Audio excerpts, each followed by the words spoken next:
আমি চতুৰ্থ বৰ্গৰ পদ যদি চৰকাৰী নিয়মত দিওঁ তেতিয়াহ'লে লোকেল লৰাই নাপায়।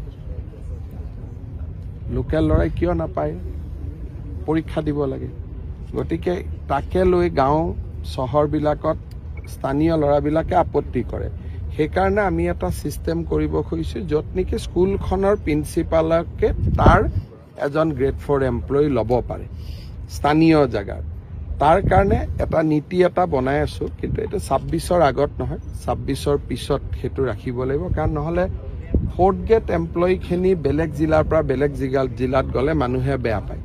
সেইকাৰণে বহুতবিলাক ৰাজ্যত আজিকালি নতুন নতুন কিছুমান নিয়ম কৰিছে। ময়ো এইবাৰ শিকি আহিছোঁ 2-3টা। কিন্তু বিধানসভা নিৰ্বাচনৰ আগত যিহেতু আমাৰ এডভাৰটাইজ হৈয়ে গ'ল, নিযুক্তিয়ে হ'ব গোটেই পোষ্টখিনি। সেইকাৰণে এতিয়া নহয়, বিধানসভা ইলেকশ্যনৰ পিছত কলেজৰ গ্ৰেড 4 পোষ্ট, হস্পিটেলৰ গ্ৰেড 4 পোষ্ট, স্কুলৰ গ্ৰেড 4 পোষ্ট, এইখিনি যাতে সেই মৌজাটোৰ ল'ৰাই বা সেই গাঁৱৰ ল'ৰাই পায়, তাৰ কাৰণে আমি নীতি এটা বনাই আছোঁ।